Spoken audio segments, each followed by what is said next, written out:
So good morning guys और आपके crack exam channel में आप सभी का स्वागत है। तो आज के इस वीडियो में 11 जून के इंपॉर्टेंट करंट अफेयर्स को हम लोग कवर करेंगे। तो देखिए हमारा पहला प्रश्न क्या है कि अभी हाल ही में जारी घरेलू मूल्य सूचकांक यानी कि ग्लोबल होम प्राइस इंडेक्स में भारत किस स्थान पर रहा। तो आंसर होगा 55 नंबर पे, 55वें स्थान पर रहा।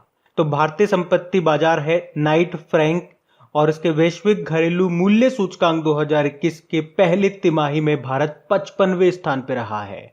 लास्ट टाइम यानी कि लास्ट ईयर 2020 में भारत 43 नंबर पे था। देखो इस इंडेक्स का मतलब ये हो गया कि 2020 की तुलना में भारत में घरों की कीमतों में 1.6% की कमी आई है अकॉर्डिंग टू नाइट फ्रैंक। अच्छा, भारत तो इसमें 55वें स्थान पे रहा। टॉप पे कौन है? टॉप पे है टर्की और ये लगातार 5वें साल इस इंडेक्स में टॉप पे रहा है। आपको बता दूं इस इंडेक्स में टोटल 56 देश है।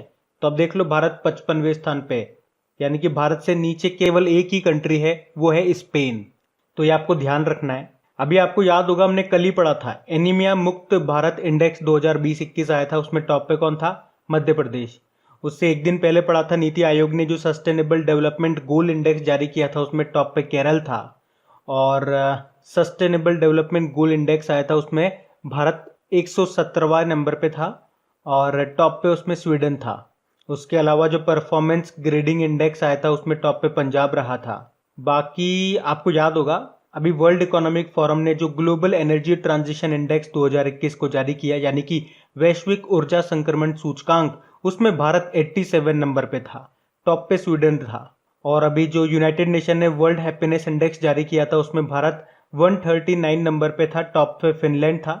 और अभी जो भ्रष्टाचार धारणा सूचकांक 2020 आया था, करप्शन परसेप्शन इंडेक्स, उसमें भारत 86 नंबर पे था और टॉप पे दो देश थे, न्यूजीलैंड और डेनमार्क। एक और याद रखो आप, अभी वर्ल्ड प्रेस फ्रीडम इंडेक्स आया था, उसमें भारत 142 नंबर पे था। टॉप पे नॉर्वे था।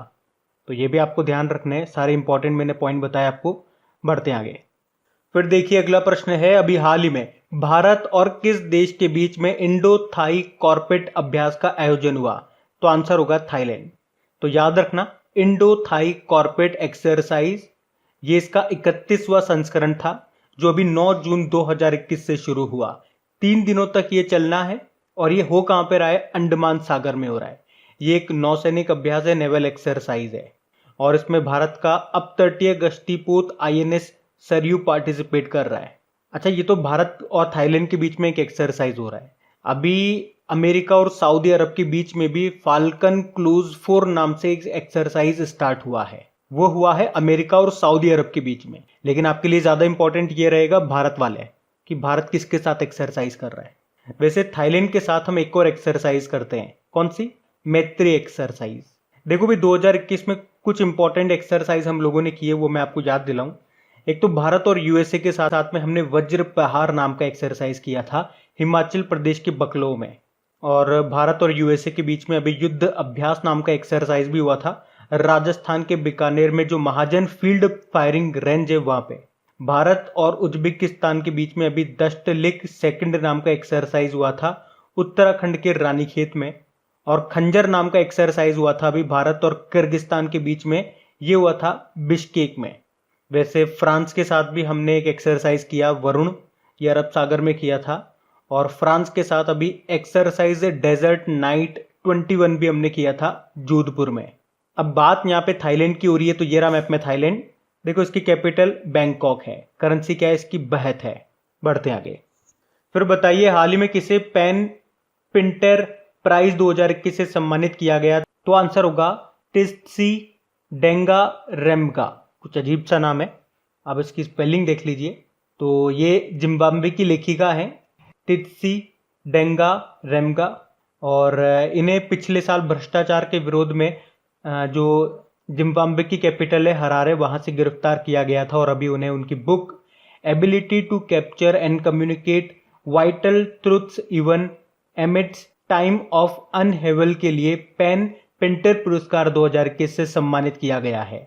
ये जो पेन पिंटर अवार्ड है इसकी स्थापना 2009 में नोबेल पुरस्कार विजेता नाटककार हैरोल्ड पिंटर की याद में की गई थी और हर साल ये लेखकों या फिर कवियों को दिया जाता है ये पुरस्कार। और इस बार दिया गया ये जिम्बाब्वे की लेखिका टिस्सी डेंगारेम्बा। इनका तो नाम से ही ऐसा लग रहा है ये हिडम्बा बोलने में आ रहा है। चलिए ऑप्शन को देखते हैं जरा। थॉमस विजयन की बात करेंगे तो nature TTL photographer of the year 2021 का अवार्ड जीता इन्होंने। डेविड डायोप, ये बड़ा इंपॉर्टेंट नाम है। अंतरराष्ट्रीय बुकर पुरस्कार 2021 इन्होंने जीता अपने उपन्यास at night all blood is black के लिए। और ये है कहाँ से? ये फ्रांस के हैं। नुक्लू फॉर्म भी बड़ा इंपॉर्टेंट नाम है। विटली अवार्ड 2021 इन्होंने जीता अमूर फॉल्कन के संरक्षण के लिए। नागालैंड के ये हैं और ये अवार्ड जीतने वाले पहले भारतीय हैं। इसी अवार्ड को ग्रीन ऑस्कर भी कहा जाता है। देखो एक नाम और याद रखना आप, रुमाना सिन्हा सहगल का। नेल्सन मंडेला मानवतावादी पुरस्कार 2021 इन्होंने जीता। और मारिया रेसो का नाम भी आप ध्यान रख सकते हो, फिलीपींस की जर्नलिस्ट हैं ये। अभी यूनेस्को गुइलर्मो कैनो विश्व प्रेस स्वतंत्रता पुरस्कार 2021 इन्होंने जीता था। बढ़ते हैं आगे। अच्छा फिर अगला प्रश्न देखिए, हाल ही में देहिंग पटकाई को किस राज्य का 7वां राष्ट्रीय उद्यान बनाया गया है? तो आंसर होगा असम का। अभी हमने 2-4 दिन पहले ही पढ़ा था कि असम में रायमुना नेशनल पार्क असम का अभी 6वां नेशनल पार्क बन गया है। और अब हम पढ़ रहे हैं असम सरकार ने Dehing Patkai wild life sanctuary को राज्य का 7वां नेशनल पार्क घोषित कर दिया। याद रखना इसे वर्षा वन के नाम से भी जाना जाता है, जिसमें वनस्पति और जीवों की विविधता पाई जाती है। और एक और पॉइंट ध्यान रखना कि अब देश में सबसे ज्यादा नेशनल पार्क के मामले में ये 3रे नंबर पे आ गया असम। पहले नंबर पे मध्य प्रदेश है जहां पे आपको मिलेंगे 11 नेशनल पार्क। उसके बाद अंडमान निकोबार जहां पे आपको 9 नेशनल पार्क मिलेंगे। और अब है 3रे नंबर पे असम जहां पे आपको 7 नेशनल पार्क मिलेंगे। अच्छा अगर आपसे एग्जाम में पूछा जाता है कि भारत का सबसे पुराना नेशनल पार्क कौन सा है या पहला नेशनल पार्क कौन सा है, तो उत्तराखंड का Jim Corbett national park answer कर देना। और इसको पहले हैली नेशनल पार्क के नाम से जाना जाता था। और भारत का सबसे बड़ा नेशनल पार्क कौन सा है क्षेत्रफल एरिया की दृष्टि से? हेमिस नेशनल पार्क है जो अब आपको मिलेगा लद्दाख में। ये एक हाई एल्टीट्यूड नेशनल पार्क भी है, यानी कि ऊंचाई पे स्थित। और सबसे छोटा नेशनल पार्क है साउथ बटन नेशनल पार्क जो आपको मिलेगा अंडमान निकोबार में। अब असम में हो गए हैं टोटल 7 नेशनल पार्क। तो पहले के 6 कौन से हैं? देखो यहाँ पे आपको काजीरंगा नेशनल पार्क मिल जाएगा जो कि एक सिंग वाले गेंडे के लिए फेमस है। मानस नेशनल पार्क मिल जाएगा। और ये काजीरंगा और ये मानस ये यूनेस्को वर्ल्ड हेरिटेज साइट भी है। बाकी नामेरी मिल जाएगा आपको यहाँ पे, औरंग नेशनल पार्क मिल जाएगा, डिब्रू शिखोवा मिल जाएगा। तो 5 तो ये ऑलरेडी थे। अभी रायमोना नेशनल पार्क बन गया 6ठे नंबर का। और अब ये 7वां हो गया देहिंग पटकाई नेशनल पार्क। अब बात असम की है तो ये रहा मैप में असम। देखो उसकी कैपिटल दिसपुर हो गई। मुख्यमंत्री अभी नए बन गए हेमंत बिस्वा शर्मा। जगदीश मुखी यहाँ के गवर्नर है। अच्छा अभी असम की पहली महिला वित्त मंत्री फाइनेंस मिनिस्टर कौन बनी थी? अजंता नियोग बनी थी। अभी असम ने ही मुख्यमंत्री शिशु सेवा योजना को भी शुरू किया। उसके अलावा याद रखो ऑनलाइन बाढ़ रिपोर्टिंग सिस्टम को शुरू करने वाला ये पहला राज्य बना था। और सतरिया ये कहाँ का क्लासिकल डांस है? ये असम का है। असम में वैसे बिहू नृत्य भी काफी फेमस है। एक बगरुम्बा नृत्य ये भी काफी एग्जाम में पूछा जाता है। असम के तेजपुर लीची को भी जीआई टैग मिला था। और असम के सबसे लंबे समय तक रहे मुख्यमंत्री तरुण गोगोई का भी निधन हो गया। इन्हें इस साल पद्म भूषण पुरस्कार से भी सम्मानित किया गया। उसके अलावा असम की पहली और एकमात्र महिला मुख्यमंत्री सैयदा अनवरा तैमूर का भी निधन हो गया अभी, तो ये भी याद रखना। बढ़ते आगे। अच्छा फिर बताइए, हाल ही में जारी क्यूएस वर्ल्ड यूनिवर्सिटी रैंकिंग 2022 में कौन सी भारतीय यूनिवर्सिटी टॉप पे रही? तो आंसर होगा आईआईटी बॉम्बे। तो अभी हाल ही में जारी की गई क्यूएस वर्ल्ड यूनिवर्सिटी रैंकिंग 2020-21 में टॉप 200 में 3 भारतीय यूनिवर्सिटी को रखा गया है। और अगर भारत में बात करेंगे तो फिर टॉप पे है आईआईटी बॉम्बे जो इस लिस्ट में 177 नंबर पे है। सेकंड पे आईआईटी दिल्ली है जो इस लिस्ट में 185 नंबर पे है। और तीसरी यूनिवर्सिटी है आईआईएससी बेंगलुरु जो इस लिस्ट में 185 नंबर पर है। अब यहाँ पे एक पॉइंट आपको नोट करना है कि आईआईएससी बेंगलुरु ये रिसर्च के मामले में पूरे विश्व में, पूरे वर्ल्ड में टॉप पे रहा है रिसर्च के मामले में। कौन? आईआईएससी बेंगलुरु। और ये पहली बार है जब कोई भारतीय यूनिवर्सिटी रिसर्च या किसी अन्य पैरामीटर में टॉप पे रहा हो, तो ये पॉइंट आप ध्यान रखना। और इस क्यूएस वर्ल्ड यूनिवर्सिटी रैंकिंग में टॉप पे कौन सी यूनिवर्सिटी है? MIT Massachusetts institute of technology USA। Second पे ऑक्सफोर्ड यूनिवर्सिटी। और थर्ड पे 2 यूनिवर्सिटी हैं, स्टैनफोर्ड यूनिवर्सिटी और कैम्ब्रिज यूनिवर्सिटी। तो ये आपको ध्यान रखनी है। अच्छा हमारे शिक्षा मंत्री कौन है? रमेश पोखरियाल निशंक है। और आपको बता दूं, देखो राष्ट्रीय शिक्षा नीति 2020 इसको लागू करने वाला कौन सा है? हिमाचल प्रदेश। और राष्ट्रीय शिक्षा नीति 2020 ये किस समिति की सिफारिश पे लागू की गई? तो आंसर होगा कस्तूरी रंगन समिति। अभी आपको याद भी होगा, Times Higher Education Asia University Ranking 2021 आई थी, उसमें टॉप पे चाइना का सिंघुआ यूनिवर्सिटी था और भारत में IISc बेंगलुरु ये टॉप पे रहा था, जो कि इस लिस्ट में 37 नंबर पे है। और उससे पहले central for world university ranking 2021-22 आया, उसमें टॉप पे हार्वर्ड यूनिवर्सिटी था और उसमें भारत में टॉप पे था IIM अहमदाबाद, जो इस लिस्ट में 415वें नंबर पे रहा। और ये मुश्किल से 8-10 दिन के अंदर अंदर ही हमने ये दोनों न्यूज़ पढ़ी थी, तो ये आपको याद होनी चाहिए। बढ़ते हैं आगे। अच्छा बताइए, अभी हाल ही में किसने सुरक्षित हम सुरक्षित तुम ये अभियान शुरू किया है? तो आंसर होगा नीति आयोग ने। तो पहले तो आपको क्या याद रखना है कि सुरक्षित हम सुरक्षित तुम अभियान को शुरू किया नीति आयोग ने। नीति आयोग ने पिरामल फाउंडेशन के साथ मिलकर के इस अभियान को शुरू किया है। अच्छा, अब इस अभियान में होगा क्या? तो ऐसे मरीज जिनको हल्के कोरोना के लक्षण है, तो उनकी देखरेख घर पर ही की जाएगी। इसी उद्देश्य के साथ इस अभियान को शुरू किया है। इसी उद्देश्य के साथ इस अभियान को नीति आयोग ने 112 आकांक्षी जिलों में शुरू किया है और ये 112 जिले 26 राज्यों में हैं। आकांक्षी जिले मतलब एस्पिरेशनल डिस्ट्रिक्ट्स, मतलब भारत के सबसे कमजोर या फिर कह दीजिए जो पिछड़े वाले जिले हैं ना, उनमें इसको स्टार्ट किया गया है। अब नीति आयोग ने इसको शुरू किया तो इसके बारे में जान लो। देखो, नीति आयोग को योजना आयोग की जगह लाया गया था 2015 में, 1 जनवरी 2015। इसकी फुल फॉर्म होती है national institute for transforming India.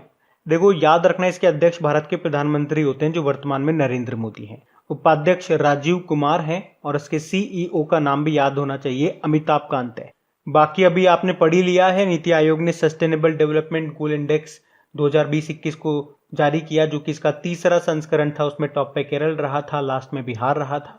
अभी नीति आयोग ने व्यक्तिगत संगठनों से मिलने वाली सहायता को ट्रैक करने के लिए कोवएड पोर्टल भी स्थापित किया था। उसके अलावा अभी इसी साल नवाचार सूचकांक इनोवेशन इंडेक्स भी जारी किया था नीति आयोग ने, जिसमें मेजर स्टेट्स कैटेगरी में कर्नाटक टॉप पे था। तो ये भी ध्यान रखना। बढ़ते आगे। फिर बताइए, ग्लोबल लिवेबिलिटी रैंकिंग 2021 में पहले स्थान पे कौन सा शहर है? तो आंसर होगा ऑकलैंड। ये ऑकलैंड कहाँ पर है? न्यूजीलैंड में। तो ये जो इंडेक्स है, इससे ये पता चलता है कि रहने योग्य शहर में सबसे बेहतर कौन है। तो इसमें सबसे बेहतर बताया गया न्यूजीलैंड के ऑकलैंड को। इसे जारी कौन करता है? इकोनॉमिस्ट इंटेलिजेंस यूनिट इसको जारी करता है, जिसका हेडक्वार्टर है लंदन में। तो दुनिया में रहने योग्य सबसे अच्छा शहर बताया गया न्यूजीलैंड के ऑकलैंड को। सेकंड नंबर पे बताया गया जापान के ओसाका को। और सबसे खराब यानी कि सबसे लास्ट 140वें नंबर पे रखा गया सीरिया के दमिश्क को। अच्छा, ये तो वर्ल्ड का इंडेक्स हो गया। इसी तरह से भारत में भी एक इंडेक्स होता है, ईज ऑफ लिविंग इंडेक्स, जिसको जारी किया था आवास और शहरी कार्य मंत्रालय ने। और उसके अकॉर्डिंग बात करेंगे कि भारत में रहने योग्य सबसे अच्छा स्थान कौन सा है।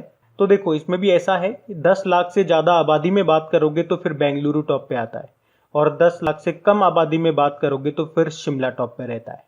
तो ये आपको ध्यान रखना है। बढ़ते हैं आगे। अच्छा, फिर बताइए, ये बड़ा इंपॉर्टेंट क्वेश्चन है फिर से। हाल ही में किस राज्य सरकार ने भारत रत्न और पद्म पुरस्कारों की तर्ज पर पुरस्कार देने की घोषणा की है? तो आंसर होगा असम सरकार ने। तो समाज में महत्वपूर्ण योगदान देने वाले लोगों को अब हर साल असम की सरकार भारत रत्न की तर्ज पर तो असोम रत्न देगी। ये हर साल एक व्यक्ति को दिया जाएगा और उसमें एक व्यक्ति को 5 लाख रुपए दिए जाएंगे। उसके अलावा पद्म विभूषण के तर्ज पर असोम विभूषण दिया जाएगा। ये हर साल 3 लोगों को दिया जाएगा और इसमें 3 लाख रुपए दिए जाएंगे। उसके अलावा पद्म भूषण के तर्ज पर असोम भूषण दिया जाएगा। यह हर साल 5 लोगों को दिया जाएगा और इसमें 2 लाख रुपए दिए जाएंगे। और उसी तरह से पद्म श्री के तर्ज पर असोम श्री दिया जाएगा। यह हर साल 10 लोगों को दिया जाएगा और इसमें 1-1 लाख रुपए दिए जाएंगे। तो इतना आपको यहाँ से याद रखना है। मैंने आपको सारा बता दिया कि इसकी तर्ज पे कौन सा पुरस्कार दिया जाएगा, हर साल कितने लोगों को दिया जाएगा और उसमें कितनी राशि दी जाएगी, है ना। ये ध्यान आप रखना। अच्छा, वैसे पद्म पुरस्कारों की शुरुआत कब हुई थी? 1954 में। और पहली बार जो भारत रत्न है ना, वो भी 1954 में दिए गए थे। कितने जनों को? 3 जनों को।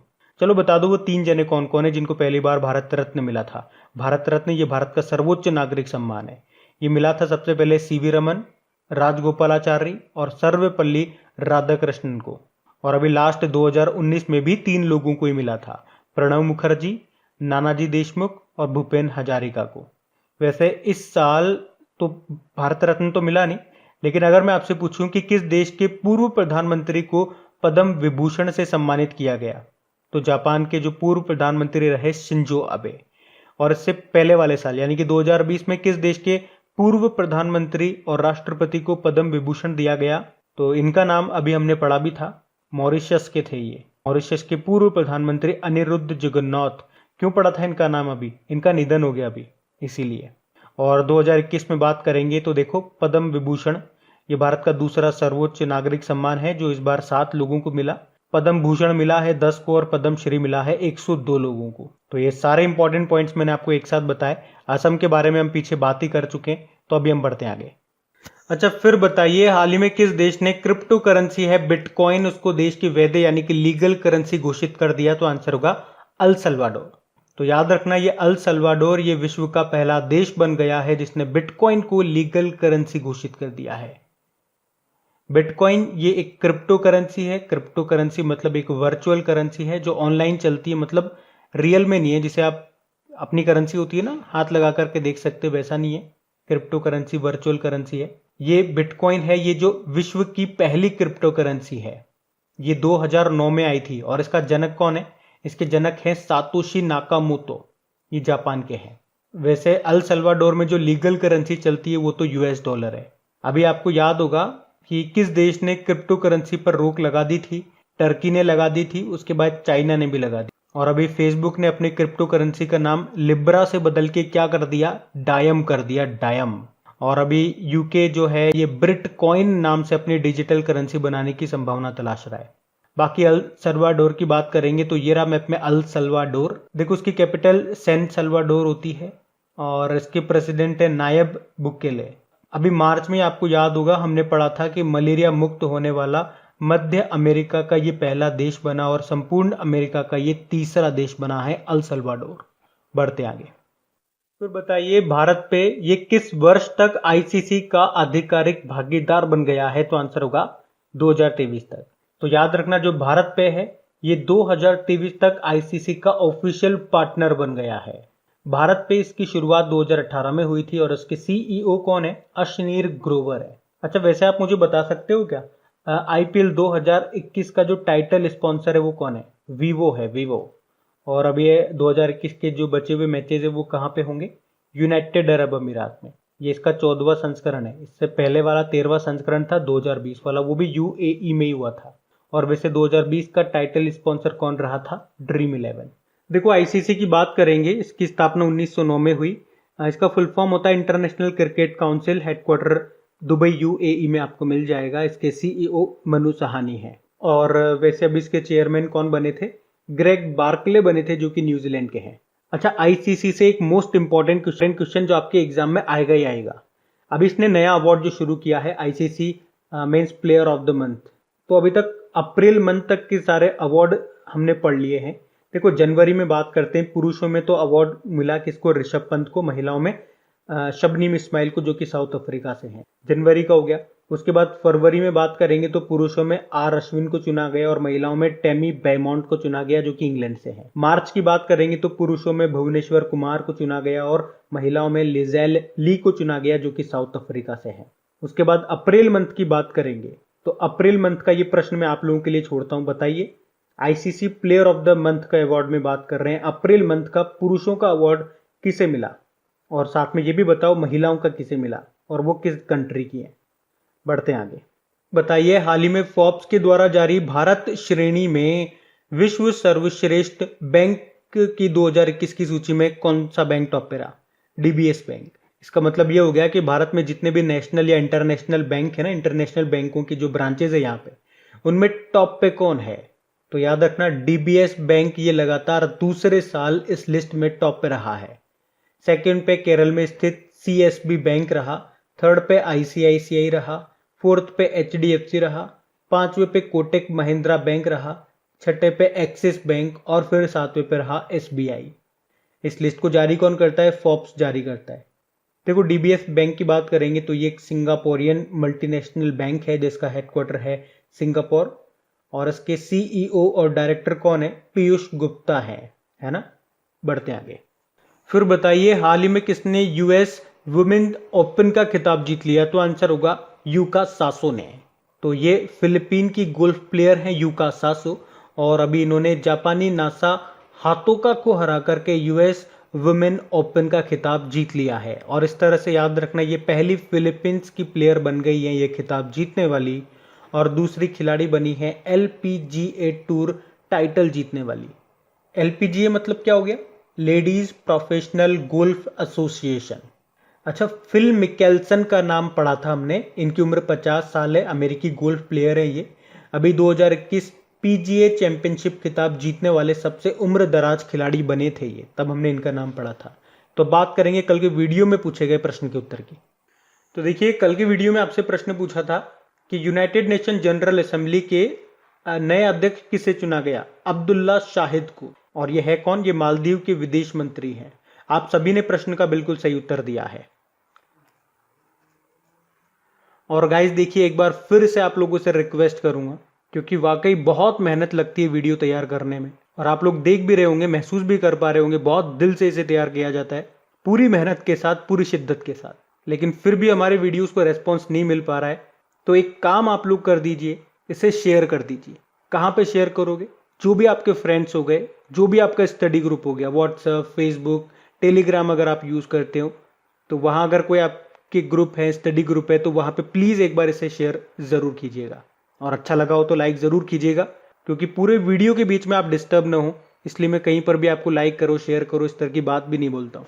तो आप अपने आप खुद से कर दिया करो ये काम। तो आपको अच्छा मटेरियल देना मेरी जिम्मेदारी है, बाकी इसको शेयर करवाना आपकी जिम्मेदारी है।